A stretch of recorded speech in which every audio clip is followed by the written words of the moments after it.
আসসালামু আলাইকুম ওয়া রাহমাতুল্লাহি ওয়া বারাকাতুহু। প্রিয় দর্শক শ্রোতা মণ্ডলী, আমরা এই মুহূর্তে রয়েছি বরুড়া থানার অশ্বদিয়া গ্রামে। তো আজকে এমন কিছু আমরা দেখাতে যাচ্ছি যে জিনিসগুলো হরহামেশা সব জায়গায় দেখা যায় না।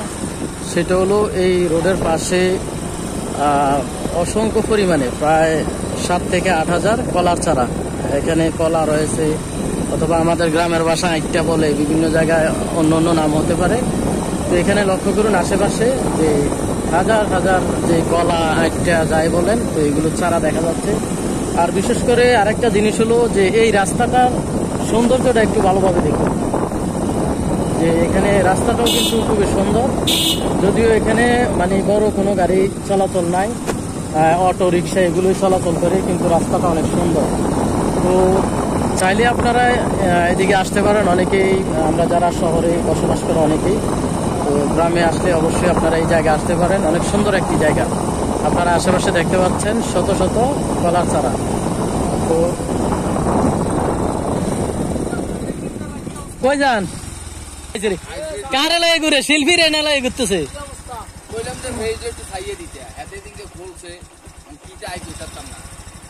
কে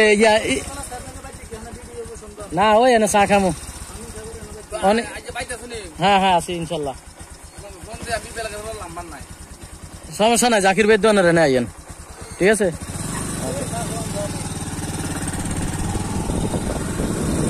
তো আসলে ভিডিওর মধ্যে চলে আসছে ফলোয়ার্স বলবো নাকি একজন কন্টেন্ট ক্রিয়েটর বলবো, তো আপনারা অবশ্যই দেখতে পেলেন, ওনার সাথে আমার কথা হলো। তো এ পর্যন্ত গাছগুলো দেখা যায়, এ পর্যন্ত গাছগুলো রয়েছে। সামনে আছে নিবে, আমার তো সঠিক মনে নেই।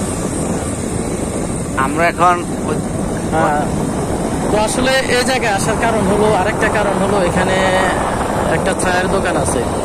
তো এই চাটা বিখ্যাত ছিল কিনা জানি না। তো আমরা আসার পর পরে আজকে 2 বছর ধরে আসতেছি এখানে। তো আসার পর আমরা ইতিমধ্যে লক্ষ্য করতেছি বিভিন্ন বাইক কিন্তু এখানে জড়ো হয়, বিভিন্ন দূর দূরান্ত থেকে মানুষ আসে এখানে চা খাওয়ার জন্য। তো অবশ্যই আপনাদেরকে দেখাবো যে দোকানটা আসলে এখানে মানুষ আসে কিনা। তো এখন আমরা দেখতে পাচ্ছি, যদিও এখন তেমন একটা মানুষ আসে নাই।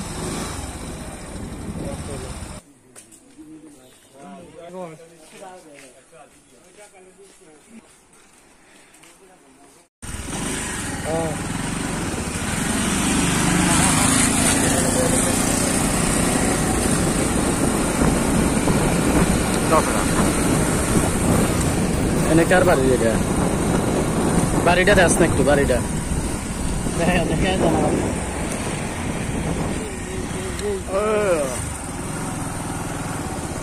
এটা হলো এমপি সাহেব আমাদের পৌরসভার, হ্যাঁ উপজেলার চেয়ারম্যানের বাড়ি। হ্যাঁ, উপজেলা চেয়ারম্যানের বাড়ি হলো এটা। এই যে স্কুল অনেক সুন্দর একটি জায়গা। আর এই জায়গার আসলে সবচেয়ে ভালো একটা গুণ হলো এখানে হাজার হাজার প্রায় 7,000-এর উপরে কলা গাছ রোপণ করা হয়েছে। বর্তমানে হয়তো এটা 2 গুণ হয়ে গেছে, 3 গুণ হয়ে গেছে। এটা আসলে সঠিকভাবে বলা যাবে না গণনা না করলে, আর এটা গণনা সম্ভব না।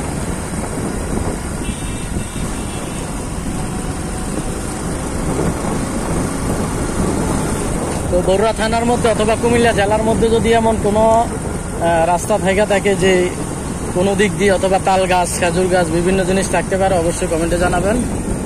ভিডিও করে আপনাদেরকে দেখানোর চেষ্টা করবো। ওদিকে আর নাই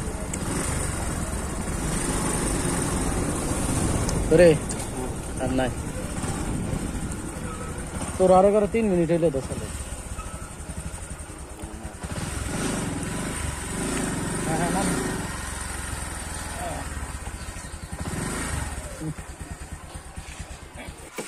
ড্রাইভার মোহাম্মদ ইউসুফ মিয়াজি, আমাদের নাসির মিয়াজি।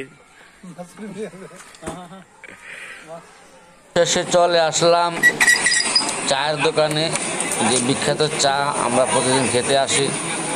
1 কাপ চায়ের দাম 20 টাকা। দেখুন কত সুন্দর করে মালাই দিয়ে চা বিক্রি করা হয়। 1 কাপ চায়ের দাম 20 টাকা। ওনার চাটা আলহামদুলিল্লাহ অনেক ভালো হয়, বিদায় আমরা প্রতিদিনই আসি, অন্তত দৈনিক একবার হলেও আসি চা খাওয়ার জন্যে। এখানে ওনার দেখেন চা বানানোর ধরনটা দেখেন, একসাথে অনেকগুলা কাপ হাতে নিয়েছেন। অনেকগুলা কাপ হাতে নেওয়া, এতগুলা কাপ হাতে নেওয়া আদৌ কি সম্ভব জানি না। উনি চা বানাতে বানাইতে উনি একটা অভ্যাস হয়ে গেছে একসাথে অনেকগুলা কাপ হাতে নেওয়া। প্রত্যেকটা কাপের মধ্যে সমান পরিমাণ দুধ এবং কি সর দেওয়া হয়। দেখুন উনি সর দিতেছে এবং কি প্রত্যেকটা দুধ বাড়াই দিতেছে, প্রত্যেকটা দুধ বাড়াই দিতেছে। দেখুন একবার জায়গা দুইবার দেওয়া হইতেছে। মালাই চা 20 টাকা, এটা এমনি চা 10 টাকা বিক্রি করা হয়। দেখেন আবারও সর দেওয়া হইতেছে, প্রত্যেকটির মধ্যে বারবার সর দেওয়া হইতেছে। চার মানটা অনেক ভালো। যাদের বাড়ি আশেপাশে অসুবিধা বাজার থেকে পার হয়ে মানে আমাদের উপজেলা চেয়ারম্যানের বাড়ির কাছে টাটা চা দোকান, ওনার চা বানানটা আমার খুব ভালো লেগেছে, চাটা অনেক ভালো লেগেছে। যাদের ভালো লাগে এখানে চা খেতে আসবেন, আশা করি আপনাদের ভালো লাগবে। দূর দূরান্ত থেকে মানুষ এখানে চা খেতে